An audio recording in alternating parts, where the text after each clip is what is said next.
Hi everybody and welcome to this video that we're doing on similar looking words exercise. Now this is for sure going to be one of those difficult areas for you, considering that anyway we have a time constraint, and when you have words that look similar it becomes all the more difficult for us to capitalize on our efficiency and answer the correct question. But something that I'm going to tell you for this particular exercise is that it's very important for you to have the correct hold on vocabulary. Because if you know the meaning of the different words that have been given, then you can apply to what context the question has been asked. But when you don't know the meaning, you're going to keep guessing the meaning and take away time from another question where you possibly had a sure hand, right?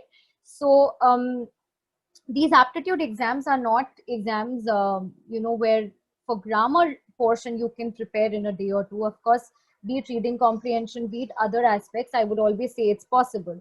But for this particular portion, it's very important that you have a strong hand over grammar and more importantly vocabulary, and that is a gradual process, so it does not pan out in a day or two. That's why it's important to be continuous at it.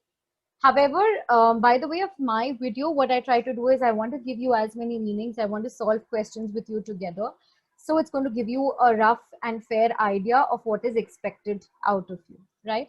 So let's begin the exercise and let's see what happens. My personal suggestion is always try to solve these questions yourself and then try and compare it with my answers. Reason being, you'll always otherwise feel like you know it all. But in the exam hall, it's going to be a different story, right? So it's important that you assess yourself fairly and at the same time you understand what is the correct way to be able to do these answers, right? So with that, let's begin. Question one. One of the big misapprehensions about mathematics that we perpetrate or perpetuate in our classrooms is that the teacher always seems to know the answer to any problem that is discussed. So it's basically saying that there is one of these fallacies that we have about maths, and that is the fact that anybody who walks into the classroom, which is a teacher, should have the answer to every problem which is being discussed. Now, perpetrate means to carry out or commit, and perpetuate means to make something continue indefinitely.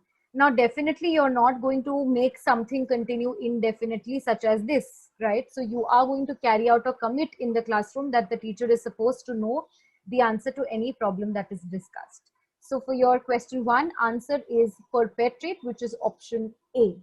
Okay.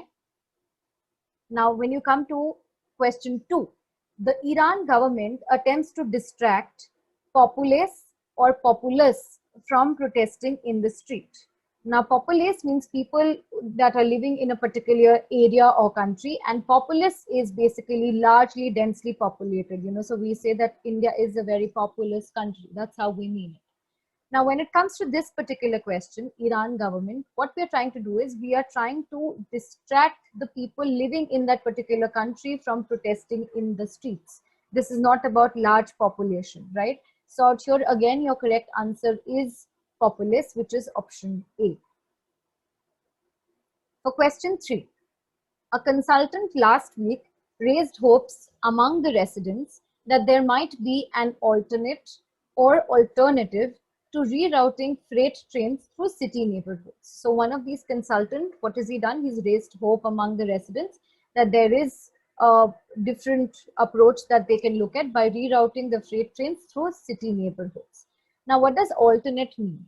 It's the main adjectival definition of alternate, which is happening in turns, right? So we say alternate students should come and answer the question, something like that. Every other or second one of a series, basically in a pattern. Serving or used in place of another, right? So that's what it means, like, if not this, something else. Alternative is basically allowing a choice between two or more things and existing out of traditional institutions. Now out here, definitely we are looking at a different choice altogether. So your correct answer is alternative, right? It's another choice that is being offered by the consultant because of which hopes would go high. Question four. And unlike other pollutants, no effective commercially practicable or practical control technology exists. Now, for most of you, you'll know the meaning of practical, but you will not know the meaning of practicable, right?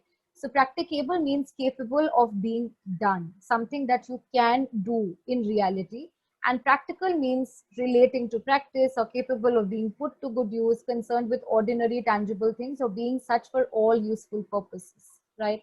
Now, out here, what we're actually looking at is whether it is possible to get done, right? So, and unlike other pollutants, no effective commercially practicable, like capable of being done, control technology exists.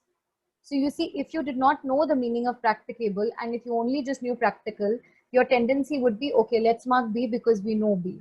But out here, you see the opposite is actually your answer, which is why I say a good hold over vocabulary is very, very important. So friends, we have covered all the content of English, aptitude reasoning and pseudocode in the Infosys one day cracker course. So friends, if you have still not got the Infosys one day cracker course, then get it now, because friends, if you'll see the content, then Infosys pseudocode. So friends, we have almost 30 videos from pseudocode, which is more than sufficient for your pseudocode preparation. Then friends, you can see mathematics and reasoning. So we have deductive reasoning, we have logical reasoning, we have data sufficiency, we have Infosys puzzles, we have syllogism, mensuration, percentage, permutation, combination, probability, number series, ratio, proportion. And then friends, we have algebra. So algebra, we have 8 videos.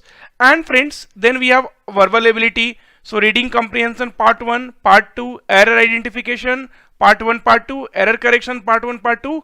Phrasal verb is there. Infosys sample question also we have solved 1, 2, 3. Critical reasoning is there. English parajumbles is there, English similar looking words is there, and English corrective uses are there. So friends, this complete one day cracker package is more than sufficient for you to crack the Infosys examination. So you'll be getting an overall idea of how your exam questions will come, and even you will be also getting idea to solve the question in your way. So friends, yesterday you could have seen there was only 52 videos. So we have today we have added 62 plus videos. So friends, Infosys one day cracker course, and the price also friends, we have kept it very low, just 249 rupees. So friends, get it today, and this video validity will be 2 to 3 years. Okay, so minimum 2 years and maximum 3 years the validity will be there, so you do not have to worry about that. So one day cracker course is more than sufficient for getting a complete idea of what and how Infosys exam is going to happen. Thank you friends. The link will be given in the description, so you can buy it from there.